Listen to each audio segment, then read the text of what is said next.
વિદ્યાર્થી મિત્રો, very good morning to all of you. ધોરણ 12 ચેપ્ટર નંબર 3 વિદ્યુત રસાયણ વિજ્ઞાનની અંદર આપણે વાત કરવાની છે. આગળના લેક્ચરની અંદર આપણે ડેનિયલ કોસ અથવા તો કહીએ કે ગેલ્વેનિક કોસ આધારિત અથવા તો નષ્ટ સમીકરણને આધારિત આપણે દાખલાઓ છે એ ગણેલા હતા. અને કંઈક એક દાખલાની અંદર આપણી કંઈક મિસ્ટેક હતી જે આપણે એટ એ ટાઈમ મળતી નહોતી. બરાબર, એ દાખલાની આપણે વાત કરવાની છે અથવા તો હતી. બરાબર, ઘણી વખત એવું બને કે ભાઈ કોઈ કારણસર કંઈક મિસ્ટેક આપણી હોય તો એ મળે.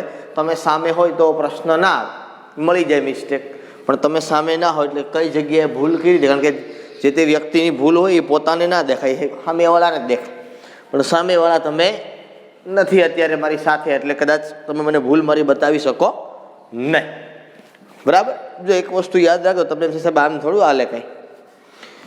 તમે ભૂલ કરશો તો તમારા માર્ક કપાશે. હું ભૂલ કરીશ તો મારા માર્ક નહીં કપાય. ખરેખર ના થવી જોઈએ મારાથી પણ ભૂલ, પણ બાય ચાન્સ ક્યારેક નાની નાની બાબતો છે એની અંદર મિસ્ટેક થઈ જાય ઉતાવળના કારણે. તો નષ્ટ સમીકરણના આધારે આપણે દાખલાઓ ગણતા હતા.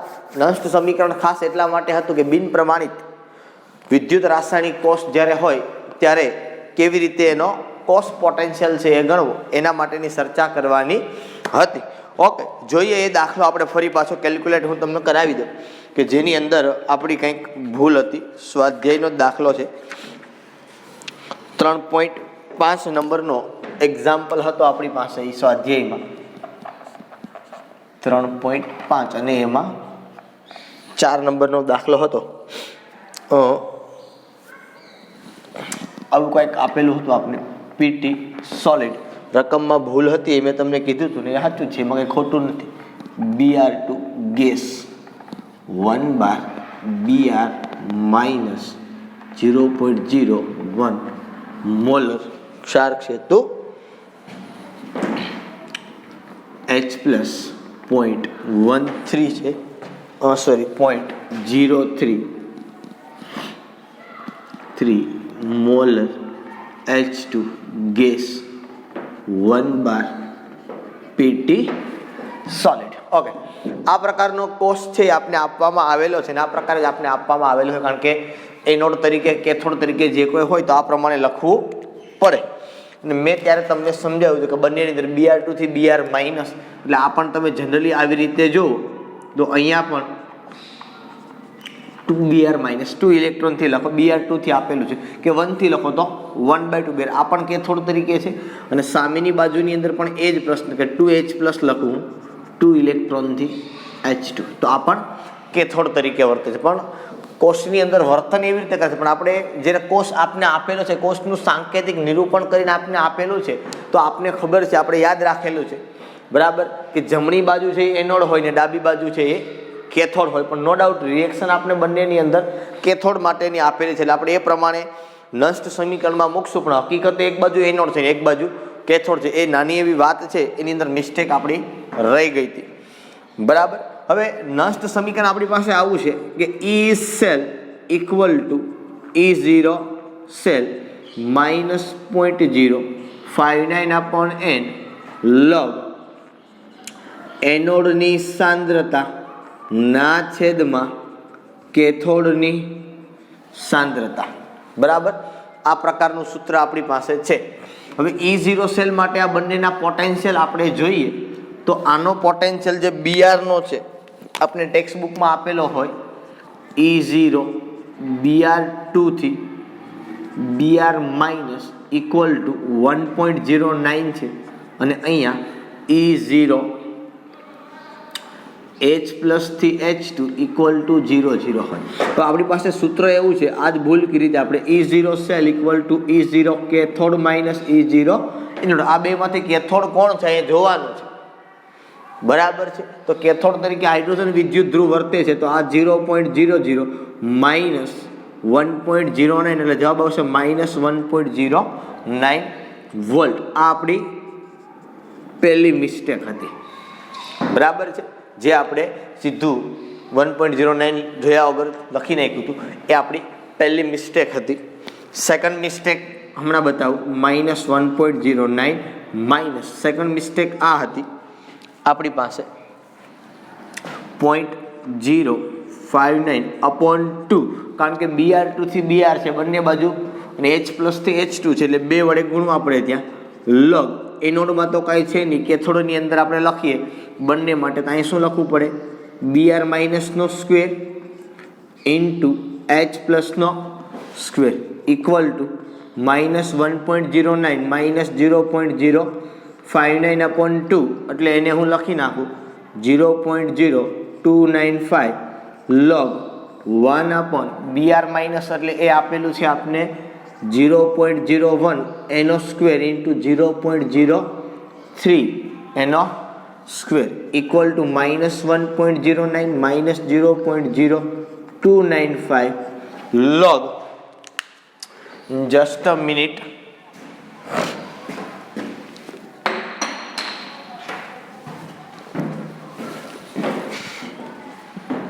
log 1 અપોન આનો સ્ક્વેર કરો એટલે શું થાય તો કે 0.001 બરોબર બે આંકડા છે આઈ એમ સોરી ફોર ધેટ અને આનો કંઈક સ્ક્વેર કરો તમે તો 0.003 તો ના આવે પણ મારા ખ્યાલથી 0009 હોય આ બે આંકડા છે એટલે 3 0 અને અહીંયા 1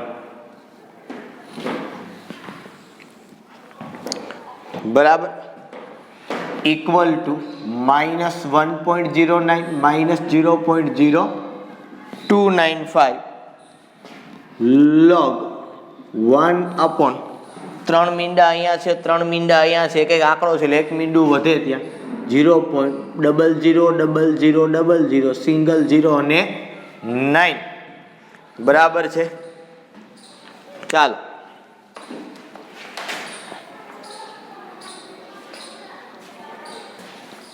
ઓકે હવે આની અંદર આપણે લોગ જોવાનો છે આનો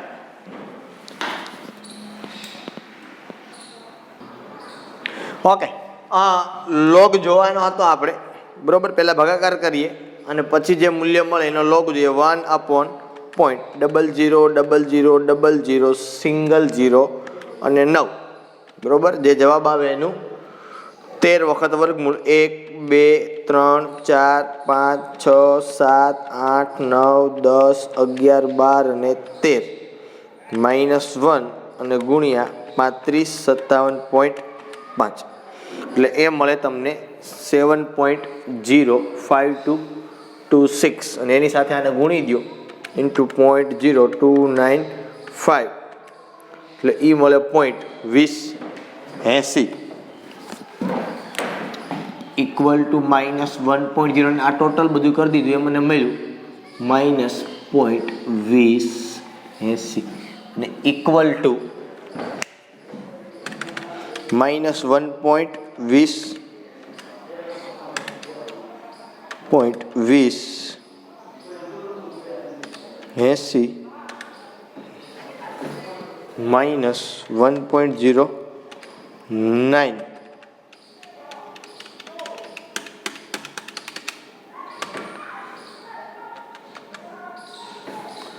-1.09 0.2080 તો એ મળે -1.298 વોલ્ટ આપણે એનો ઈ સેલ છે એ મળી ગયો અથવા તો આ રીતે મળે એટલે આપણી આગળના લેક્ચરની અંદર મેં તમને કીધું તેમ નાની એવી બે ભૂલો સૌથી મોટી ભૂલ તો આ હતી આ તો વસ્તુ સામાન્ય છે કદાચ ઉતાવળમાં રહી ગયું હોય અને આ પણ ઉતાવળમાં જ રહી ગયું આપણાથી બરાબર બાકી બીજી કંઈ મેથડ તો સેમ ટુ સેમ જે પ્રમાણે ચાલીએ છીએ એ પ્રમાણે જ આપણે ચાલવાનું હોય ઓકે ત્યાર પછીનો જે ટોપિક આપને આપેલો છે એ ટોપિક ઉપર આપણે જવું છે ટોપિક આપેલો છે નષ્ટ સમીકરણમાંથી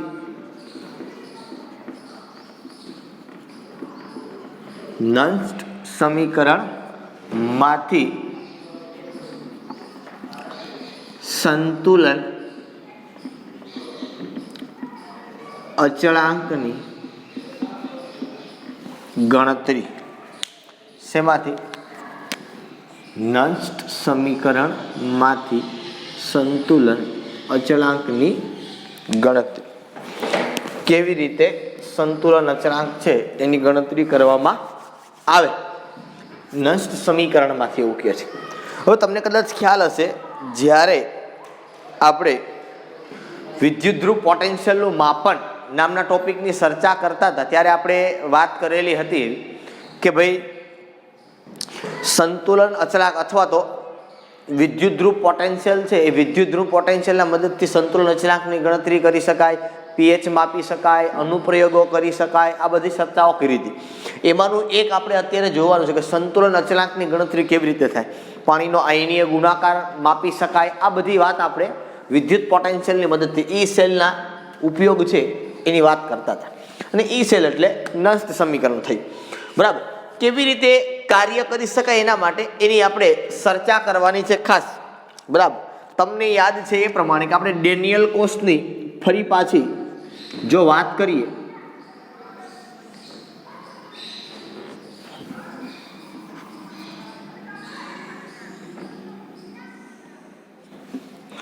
બરાબર, ડેનિયલ કોસ્ટની અંદર તમને ખ્યાલ છે એ પ્રમાણે કે પહેલા પાત્રની અંદર ZnSO4 નું દ્રાવણ ભરેલું છે અને બીજું જે પાત્ર છે આપણી પાસે એ બીજા પાત્રની અંદર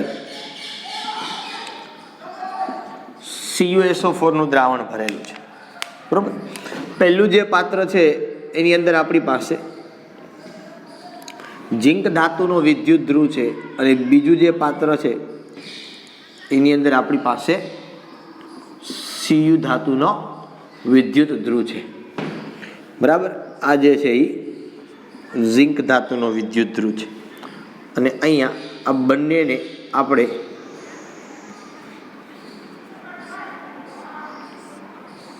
વોલ્ટમીટર અને બેટરી સાથે, તમને ખ્યાલ છે એ પ્રમાણે આપણે એને જોડીએ છીએ અને બંને વચ્ચે વિદ્યુતનું વહન થઈ શકે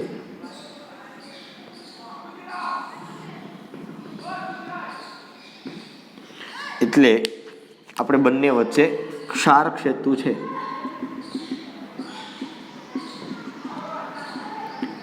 એને રાખીએ છીએ અને ક્ષારક સેતુ તરીકે એમોનિયમ નાઇટ્રેટ અથવા તો પોટેશિયમ નાઇટ્રેટ છે એનો ઉપયોગ થાય છે. આ બાબતની તમારી પાસે જાણકારી છે અથવા તો તમને આ બાબતનો ખ્યાલ છે કે આવું છે આપણી પાસે. ઓકે, હવે ડેનિયલ કોસ્ટની અંદર તમને ખબર છે કે ડેનિયલ કોસ્ટનો પોટેન્શિયલ છે એ 1.1 વોલ્ટ હોય. આ તમને ખ્યાલ છે કેટલો વોલ્ટ હોય એનો પોટેન્શિયલ જે મળે, કોસ પોટેન્શિયલ એ કેટલો છે 1.1 વોલ્ટ. આપણે ગણતરી કરી ચૂક્યા છીએ આગળ અને આ બાબતની ચર્ચા પણ આપણે કરેલી છે એટલે કોઈ ચિંતા નથી આપણી પાસે અથવા તો કોઈ બીજો પ્રશ્ન એ આપણી પાસે નથી અત્યારે, બરાબર. ઓકે, હવે ડેનિયલ કોસ્ટની અંદર જ્યારે પ્રક્રિયા શરૂ થતી હોય અથવા તો પ્રક્રિયા થતી હોય ત્યારે કઈ પ્રક્રિયા થાય તો કે ભાઈ Zn પ્લસ Cu2 થી Zn2 પ્લસ Cu, આ પ્રકારની પ્રક્રિયા થતી હોય. જેમ જેમ પ્રક્રિયા આગળ વધે એમ એમ તમને ખબર છે કે Zn2 પ્લસ છે એ દ્રાવણની અંદર આવે અને ઇલેક્ટ્રોન એ અહીંથી આ પ્રમાણે એનોડથી લઈને કેથોડ તરફ વહન કરે અને અહીંયા દ્રાવણમાં રહેલા Cu2+ એ કોપરના સળિયા ઉપર જમા થાય. એનો મતલબ કે જેમ જેમ પ્રક્રિયા આગળ વધતી જાય એમ એમ Zn2+ ની સાંદ્રતા વધતી જાય અને Cu2+ આયનની સાંદ્રતા ઘટતી જાય. જ્યારે તમે અહીંયા પોટેન્શિયોમીટર ઉપર ખાસ કરીને એના વોલ્ટમીટર આપણે દેખ્યું પણ ખરેખર કોણ હોય ત્યાં પોટેન્શિયોમીટર, જેમ પ્રક્રિયા થાય એના વોલ્ટેજ છે એ ધીમે ધીમે ઘટતા જતા હોય. કારણ કે મેં તમને કીધું હતું કે 1.1 વોલ્ટેજથી બંધ થઈ જાય, 1.1 વોલ્ટેજ શું થઈ જાય બંધ થઈ જાય, બરોબર. આવું થતું હોય. આવું થાય પછી 1.1 વોલ્ટ સુધી પછી શું થાય તો કે પછી પ્રક્રિયા સંતુલન કરવાનો પ્રયત્ન કરે. શું કરે? સંતુલન કરવાનો પ્રયત્ન કરે એટલે વોલ્ટ મીટર ઉપર ધીમે ધીમેના વોલ્ટેજ છે એ ધીમે ધીમે ઘટતા જશે, કારણ કે આ જે ક્ષારક સેતુ જોડી દીધો છે એટલે એક સમય એવો આવશે કે Zn2 પ્લસ સાંદ્રતા વધી ગઈ, અહીંયા C2 પ્લસની સાંદ્રતા ઘટી ગઈ, પછી શું થશે તો કે પછી હવે ક્ષારક સેતુના કારણે ધીમે ધીમે અહીંથી જે બાજુ જે આયન ઘટતો હોય એ આયનનું વહન થશે, એટલે પછી વહન થાય ઉલટું કેથોડથી લઈને એનોડ તરફનું, એના કારણે અહીંયા વોલ્ટ મીટર ઉપર વોલ્ટેજ છે એ ધીમે ધીમે ઘટતા જશે. એક સમય એવો આવશે કે અહીંયા વોલ્ટ મીટર ઉપર તમને વોલ્ટેજ શૂન્ય છે એ જોવા મળશે. એનો મતલબ કે આ બાજુ અને આ બાજુ, મતલબ પહેલા પાત્રમાં અને બીજા પાત્રમાં બંને પાત્રની અંદર સાંદ્રતા છે એ તમારી કેવી થઈ ગઈ? સમાન. તમારી સાંદ્રતા કેવી થઈ ગઈ?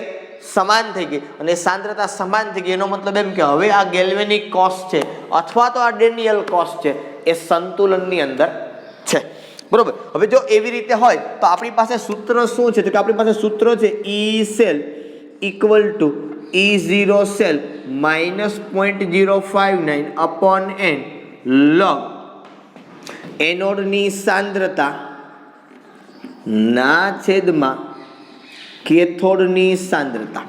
હવે સંતુલનની અંદર આવી ગયો હોય તો E સેલ કેવો થઈ જાય તમારો? તો કે તમારો E સેલ થઈ જાય 0.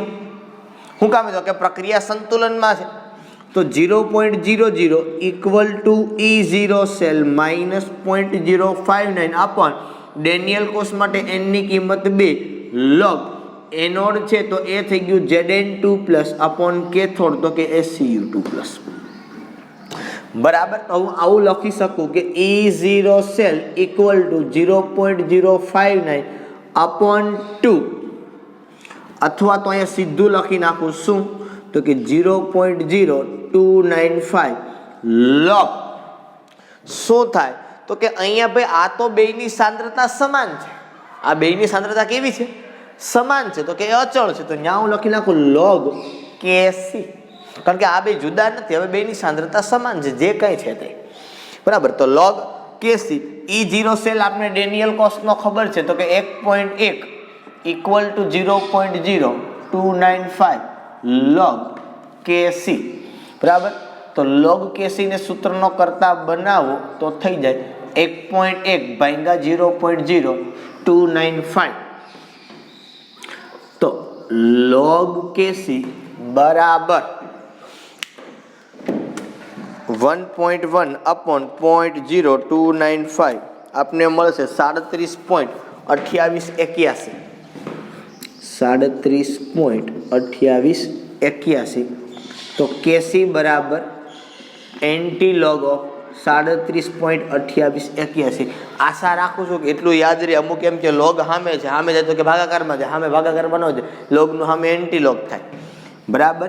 અને એન્ટી લોગમાં તમને ખબર હોય કે પોઈન્ટ પહેલાનો આંકડો ધન એન્ટી લોગ હોય તો પોઈન્ટ પહેલાનો આંકડો ઘાતમાં જાય, તો તમારે એન્ટી લોગ જવાનો છે 0.2881 ગુણ્યા 10⁻37, તો Kc બરાબર 0.2881. તમારી પાસે જો ટેક્સ્ટ બુક હોય તો પાછળ ટેક્સ્ટ બુકમાં તમને એન્ટી લોગ આપેલો જ છે, બરાબર. તો તમારે કંઈ મહેનત કરવાની જરૂર નથી, બરોબર. એન્ટી લોગ તમને આપ્યો છે 0.28 નું તમારે ક્યાં જોવાનું છે તો ક્યાં 8માં, તો એ તમને આવે છે 1941. અને એન્ટી લોગના નિયમ પ્રમાણે એક આંકડા પછી પોઈન્ટ, તો 1.1941 ઇન્ટુ 10⁻37 આ મળી ગયો તમને એન્ટી લોગ. તમને જો જોવો ન હોય તો એન્ટી લોગનું મૂલ્ય મેં તમને જોતા શીખવેલું છે કે એન્ટી લોગ તમારે કેવી રીતે જોવાનું, બરાબર છે. તો ઓલી જે પ્રોસેસ હતી એના કરતાં ઉલટું કરવાનું. તમારે શું કરવાનું તો કે રકમ છે એનું 13 વખત વર્ગ કરવાનો. કેટલી વખત કરવાનો વર્ગ? એનો તમારે રકમનો 13 વખત વર્ગ પ્લસ 1 અને ભાંગા, કદાચ ખોટો ન હોય તો આ જ પ્રમાણે છે, ભાંગા 3557.5 બરાબર જવાબ. રકમનું શું કરવાનું? 13 વખત વર્ગ. હવે તમારા કેલ્ક્યુલેટરની અંદર વર્ગની સ્વિચ ન હોય એટલે ગુણ્યા બરાબર કરવાનું. એક ટ્રાય કરી જો, મને કદાચ યાદ નથી, 0.2881 બરોબર છે ને 13 વખત વર્ગ એટલે ગુણ્યા બરાબર 1 2 3 4 5 6 માં તો મારે નથી આવ્યું, મારું કેલ્સી પણ પાછું ખરાબ છે 0.2881 ગુણ્યા 2 3 4 5 કદાચ હું ખોટો ના હોય તો આ પ્રમાણે જ છે, પણ મારું કેલ્સી કદાચ ખરાબ છે કંઈક છે ખબર નહીં હવે. 13 વખત વર્ગ કરવાનો +1 અને ભાગ્યા 3557.5 એટલે પ્રમાણે તમને એન્ટીલોગ છે એનો જવાબ છે એ બરાબર. કદાચ કંઈક ભૂલ હશે મારી તો હું તમને આગળના લેક્ચરની અંદર કહીશ કે કયા પ્રમાણે એન્ટીલોગ છે એ આ પ્રમાણે જ છે લગભગ. તો કદાચ મારી ભૂલ ના થતી હોય તો બરોબર.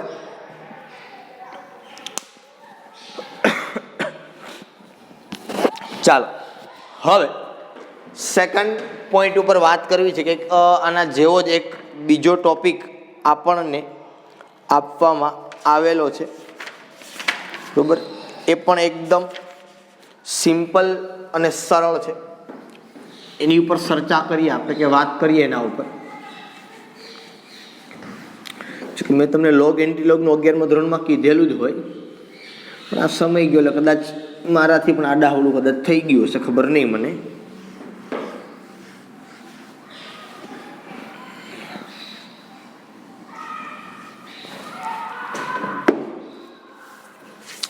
ચાલો આની અંદર દાખલાઓ છે બે ભેગા હોય. એક આ ટોપિક વાળો જે દાખલો છે આની અંદર તમને ખાસ કીધું કે આના ઉપરનું સૂત્ર હોય. તમને ઘણી વખત એમ કે આના ઉપર જે સંતુલન અચળાંક છે એ મેળવો, તો કેમ મેળવો? જો તમને પહેલા એ વસ્તુ સમજાવી દઉં.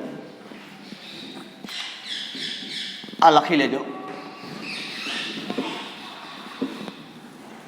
જો આનું જે નસ્ત સમીકરણ જે આપણે તાર્યું ને એ નસ્ત સમીકરણને આધારે એક સૂત્ર છે એ આપવામાં આવે અથવા તો સૂત્ર છે એ કેલ્ક્યુલેટ કરાવવામાં આવે. માનો કે આપણે સીધું શું કરી નાખવું, અહીંયા એક વસ્તુ નાની નાની યાદ રાખવાની છે કે ભાઈ સંતુલને હોય કોષ ત્યારે એનો ઈ સેલ છે એ શૂન્ય થાય.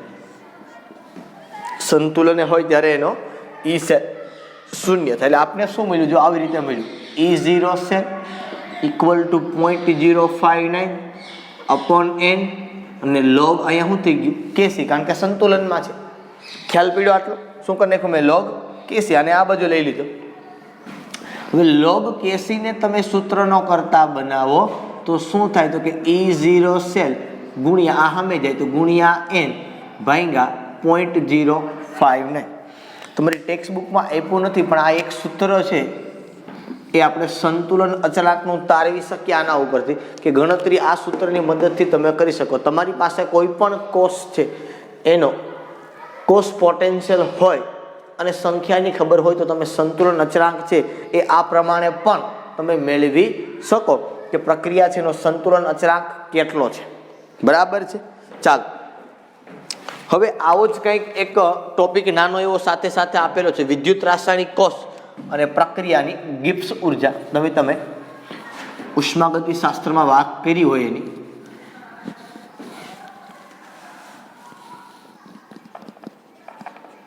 વિદ્યુત રાસાયણિક કોષ અને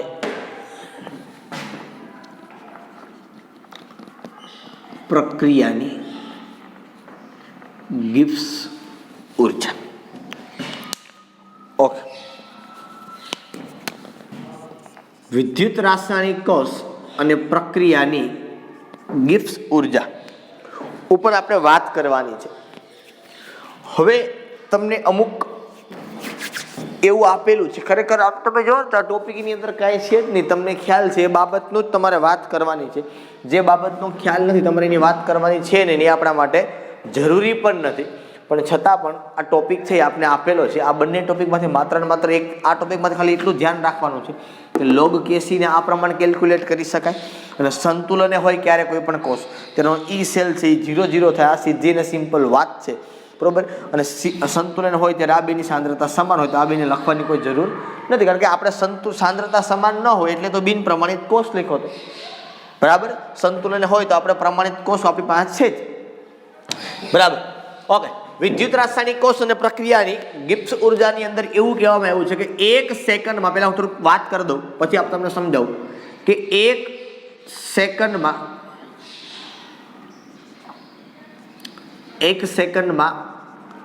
થતું વિદ્યુતીય કાર્ય,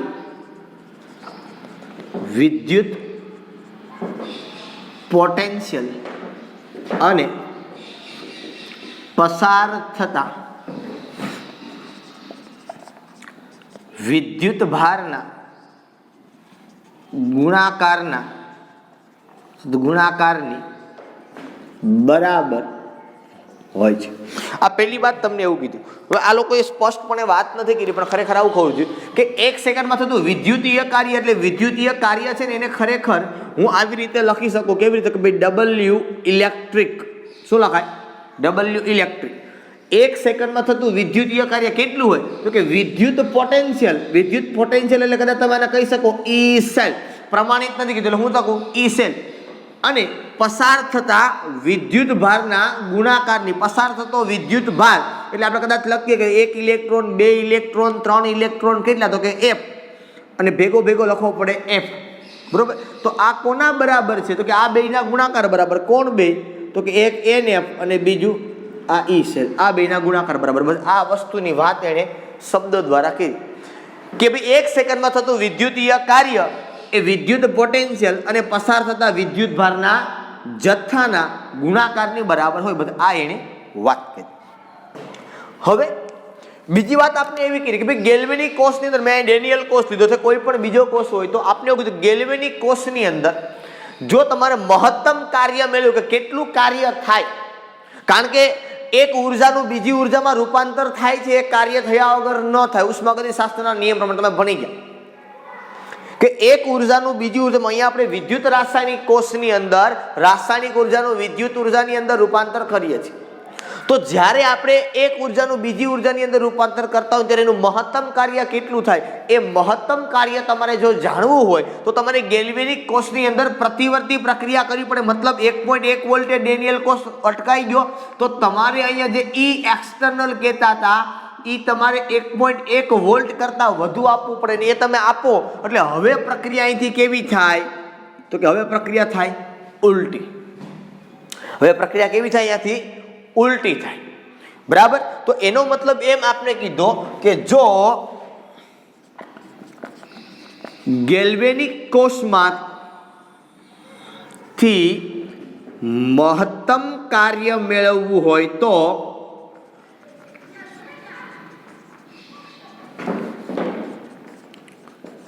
ગેલ્વેનિક કોષમાં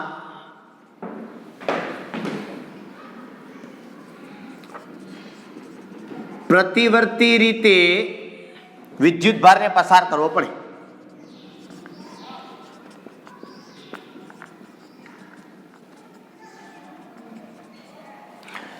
જો તમારે ગેલ્વેનિક કોષમાંથી મહત્તમ કાર્ય મેળવ્યું, કેટલું કાર્ય થાય છે, કારણ કે અહીં સુધી તો આપમેળે કાર્ય થશે, પણ મહત્તમ કાર્ય કેટલું થાય તે તમારે જોવું હોય તો તમારે પછી જે અટકાઈ ગયું પછી તમારે પાછું ઉલટું પાવર આપવાનો છે. તમને ખબર છે, આપણે ભણી ગયા શરૂઆતના પહેલા જ લેક્ચરની અંદર.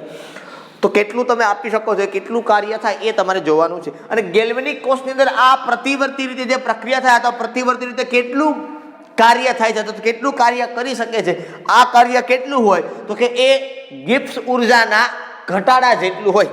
આ કાર્ય કેટલું હોય? આપણે એવું કહેવામાં આવ્યું કે જે ગેલ્વેનિક કોષની અંદર જે કાર્ય થાય છે, બરાબર, કે પ્રતિવર્તી રીતે જે કાર્ય થાય છે આ કાર્ય કેટલું હોય તો કે ગિબ્સ ઉર્જાના ઘટાડા જેટલું હોય. અથવા તો આના કરતા ઉલટું તમે કરી શકો કે ડેલ્ટા G = -W ઇલેક્ટ્રિક. બરોબર? કે આપણે એવું કીધું કે ગેલ્વેનિક કોષમાં તમે પ્રતિવર્તી રીતે કાર્ય કરો તો તમને મહત્તમ કાર્ય મળે. અને જો તમે એ મહત્તમ કાર્ય કેટલું મળે તમને તો કે એ, કારણ કે જે પ્રક્રિયા તો આપમેળે થાય છે, પહેલી થાય છે તો કે એ આપમેળે જે પ્રક્રિયા થાય છે એના ઘટાડા જેટલું હોય ને, કારણ એનું ઘટાડા જેટલું એટલા માટે તમને કીધું ને. તમને ખબર છે કે ડેલ્ટા G નું મૂલ્ય માઇનસ હોય તો જ પ્રક્રિયા આપમેળે થાય. ડેલ્ટા G નું મૂલ્ય માઇનસ હોય તો જ પ્રક્રિયા આપમેળે થાય, એકોર્ડિંગ ટુ ઉષ્માગતિશાસ્ત્ર, થર્મોડાયનેમિક્સ માં તમે ભણી ગયા બહુ સારી રીતે કે ડેલ્ટા G નું મૂલ્ય જો ઋણ હોય તો જ પ્રક્રિયા આપમેળે થાય. હવે આ સમીકરણ ને આ સમીકરણ બેયને હું સરખાવું તો હું એવું કહી શકું કે delta G = -NF E cell. Delta G equal to minus NF E cell આવું કહી શકો. અને આની અંદર જે E સેલ છે કે જે આપણો કોષ પોટેન્શિયલ છે અથવા તો E સેલ જે છે કોષ પોટેન્શિયલ જે આપણે એને કહીએ છીએ બરોબર, એ આપણું ગહન પરિબળ છે, મતલબ એ જથ્થાત્મક ગુણધર્મ છે. જ્યારે આ જે ભાગ છે એ તમારો જથ્થાત્મક ગુણધર્મ, જ્યારે NF છે બરોબર એ માત્રાત્મક તમારો ગુણધર્મ છે, કદ છે, દળ છે, એનું પરિમાણ છે, એના ઉપર એ આધાર રાખે છે. ને ઉષ્માગતિ શાસ્ત્રમાં તમે આ બંને વસ્તુ ભણી ગયા બરોબર, માત્રાત્મક ને વિશિષ્ટ ગુણધર્મ આની ચર્ચા તમે કરી ગયા છો બરોબર, મારે વધારે તમને કહેવાની જરૂરિયાત નથી. જ્યારે આપણી પાસે જે ડેલ્ટા જી નું પરિબળ છે આખું, NF ને તો ન કહેવાય પણ ડેલ્ટા, કારણ કે આ બે તો અચળ છે સંખ્યા માટે બરોબર. E સેલ છે એ તમારું ગહન પરિબળ મતલબ જથ્થાત્મક પરિબળ છે, જ્યારે ડેલ્ટા જી છે એ તમારું માત્રાત્મક પરિબળ છે બરોબર. અને એની એનની સંખ્યા ઉપર આધાર રાખશે કેટલું કાર્ય કરી શકે. બાકી F છે એ તો ફિક્સ હોય 96,500 કુલમ. E સેલ છે એ જે તે કોષ માટેનો કોષ પોટેન્શિયલ છે, ને N ઇલેક્ટ્રોનની અંદર થતો ફેરફાર મતલબ એનો વિદ્યુત ભાર છે, એનો જથ્થો છે એવું તમે કહી શકો. વિદ્યુત N છે એને શું કહેવાય? વિદ્યુત ભારનો જથ્થો છે એવું કહેવાય. જો આને પ્રમાણિત લ્યો ડેલ્ટા G0 તો અહીંયા તમારે કરવું પડે E0 સેલ. પ્રમાણિત મુક્ત ઉર્જામાં થતો ફેરફાર તમને ત્યારે જ મળે જ્યારે તમે કોષ પોટેન્શિયલ છે એ તમારો પ્રમાણિત હોય તો. અને આ ઉપરાંત આવી જ રીતે ડેનિયલ કોષ માટે તમે લાગુ પડતો N ની કિંમત તમારી પાસે કેટલી મળે? 2 મળે. બાકી તમને ડેનિયલ કોષ માટે તમારે ડેલ્ટા G ની કિંમત જોતી હોય તમને મળી જાય, એ બહુ કાંઈ મોટી વાત નથી બરોબર છે. બાકી આપણે E0 સેલ પણ ખબર છે ને F પણ ખબર છે, તમને એ મળે. અને બીજું આ જ રીતે ડેલ્ટા G0 છે એનો સંતુલન અચળાંક સાથેનો સંબંધ તમને ખબર છે -RT ln K. દ્રાવણમાં પ્રક્રિયા થાય એટલે લખવું પડે KC બરોબર. ln છે એને નેચરલ લોગમાં ફેરવવું હોય તો delta G0 -2.303 RT log KC. અહીંથી પણ તમે log KC છે એ મેળવી શકો. જો તમારી પાસે ડેલ્ટા G0 નું મૂલ્ય હોય તો અહીંથી પણ તમે log KC મેળવી શકો અને અહીંથી પણ તમે log KC મેળવી શકો બરાબર છે. તો ખાસ કરીને આ 3 સૂત્રો છે એ તમારે કદાચ આ રાખો યાદ કે નીચેનું રાખો, અને આ 3 સૂત્રો છે એ અગત્યના છે. નાના નાના 2 જ ટોપિક છે, સાથે સાથે જ છે, અને એના દાખલાઓ પણ કમ્બાઈન તમને આપેલા છે. એટલે સાથે સાથે જ આપણે આ દાખલાઓ છે એની પણ ચર્ચા આગળના લેક્ચરની અંદર કરશું બરાબર છે. હવે એક ટોપિક નાનો એવો છે પણ તમારી ટેક્સ્ટબુકની અંદર આપવામાં આવેલો નથી બરોબર છે, પણ છતાં ક્યારેક ક્યારેક બાય ચાન્સ નાની નાની બાબતો છે અમુક વખતે એની અંદરથી પૂછવામાં આવે છે અથવા તો પૂછાઈ જાય છે બરોબર. એની આપણે વાત કરીએ અત્યારે કરી જ દઈએ વાત સાથે સાથે, કારણ કે આ કોર્સ જેવી જ કાંઈક વાત છે એટલે સાથે સાથે હું તમને વાત કરી દઉં. એની ટોપિક ટેક્સ્ટબુકની અંદર આપવામાં નથી આવેલો પણ જૂના સિલેબસની અંદર આપવામાં આવતો, પણ કદાચ બાય ચાન્સ ક્યારેક તમને એ બાબત છે એ કદાચ પૂછે તો ખ્યાલ પડે. આ ભાગ હું કાઢી નાખું છું આકૃતિ સિવાયનો.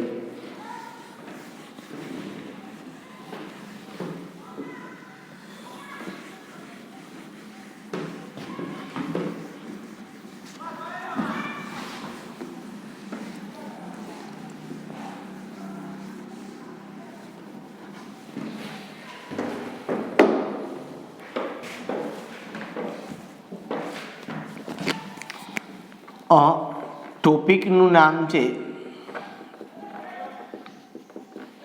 સાંદ્રતા કોષ. શું નામ છે ટોપિકનું?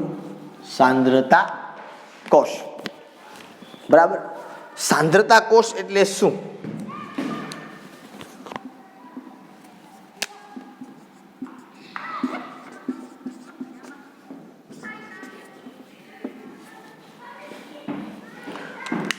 જો આકૃતિની અંદર તમને દેખાય છે કે બંને પાત્રની અંદર મેં CuSO4 નું દ્રાવણ અને કોપરનો વિદ્યુત ધ્રુવ, અહીંયા CuSO4 નું દ્રાવણ અને કોપરનો વિદ્યુત ધ્રુવ લીધો.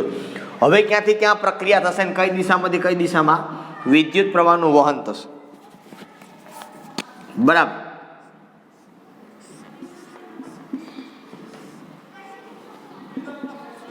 આ તમારું વોલ્ટમીટર. સાંદ્રતા કોષ એટલે શું?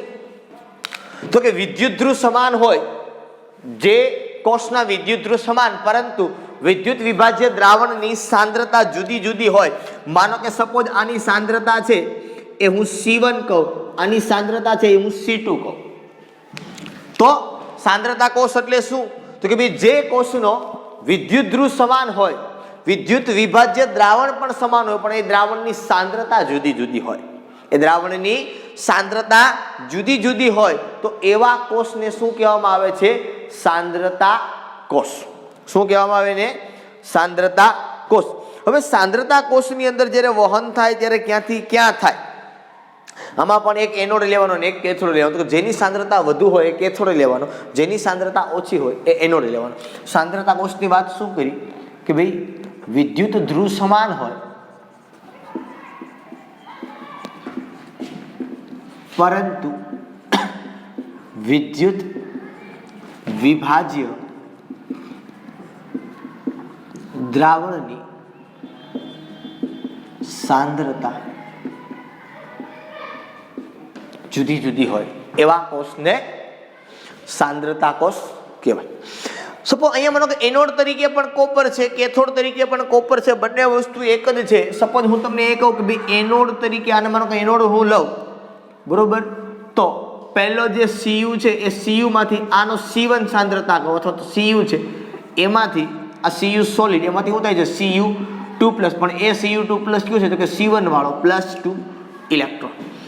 કેથોડ તરીકેની જે રિએક્શન છે એમાં હું કહું તો એ જે Cu છે એ કયો છે? તો કે Cu2+, પણ એ C2 વાળો છે +2 ઇલેક્ટ્રોન થી Cu સોલિડ. આ બંને પ્રક્રિયા છે એને હું સરવાળો કરું, તમને ખબર છે Cu ઉડે, ઇલેક્ટ્રોન ઇલેક્ટ્રોન ઉડે, Cu ઉડે તો શું વધે? તો કે Cu2+ C2 થી Cu2+ C1. એનો મતલબ કે ક્યાંથી ક્યાં વહન થાય? તો કે ભાઈ વધુ સાંદ્રતા વાળા દ્રાવણથી ઓછી સાંદ્રતા વાળા દ્રાવણ તરફ એનું વહન છે એ થાય. અને આના માટે આ તો આમાં સાંદ્રતા જુદી જુદી જ છે, તો નષ્ટ સમીકરણ લાગુ પડી શકે. તો અહીંયા લખવું પડે કે E cell = E0 cell -0.059/n log, અહીંયા લખવું પડે C1/C2, અથવા તો લખવું પડે ઓછી સાંદ્રતાના છેદમાં વધુ સાંદ્રતા. શું લખવું પડે? ઓછી સાંદ્રતા ના છેદમાં વધુ સાંદ્રતા.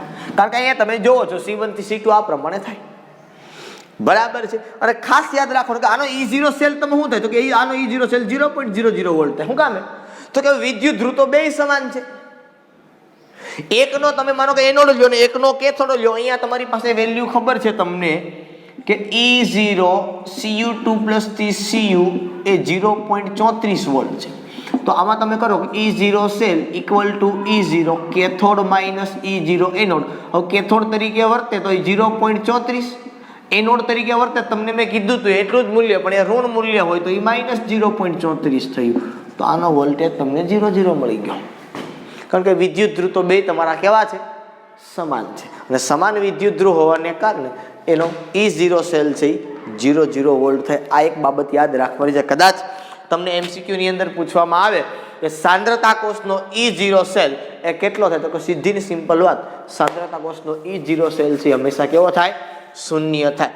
અને સંતુલને કોઈ કોષ હોય તો એનો E સેલ 0 થાય. કારણ કે E સેલ એ બિન પ્રમાણિત કોષ માટે વાત કરીએ છીએ. જો સંતુલને આવી જાય તો એ કોષની સાંદ્રતા થઈ જાય સમાન, તો એને બિન પ્રમાણિત ન કહેવાય, પછી એ કોષને કહેવાય પ્રમાણિત કોષ.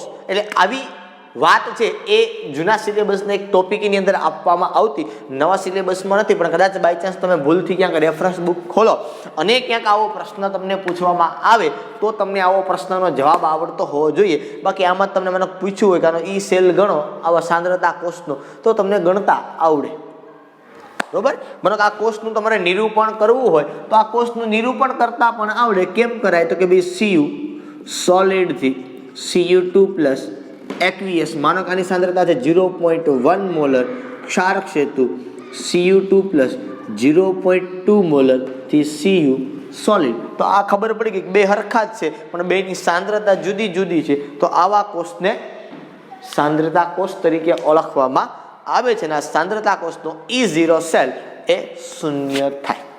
ઓકે, ચાલો અહીં સુધી રાખીએ છીએ. બાકી આના ઉપરના 1, 2 કે 3, 4 દાખલાઓ જે કાંઈ હશે ગિબ્સ ઉર્જા ઉપરના હમણાં આપણે જોયું હતું, સંતુલન અચળાંક લોગ કેસી ઉપરના જે કંઈ દાખલાઓ હશે તો એ દાખલાઓની ચર્ચા છે આપણે આગળના લેક્ચરની અંદર કરશું અને પછી કંઈક આખો નવો જ ટોપિક આપણી સામે આવશે.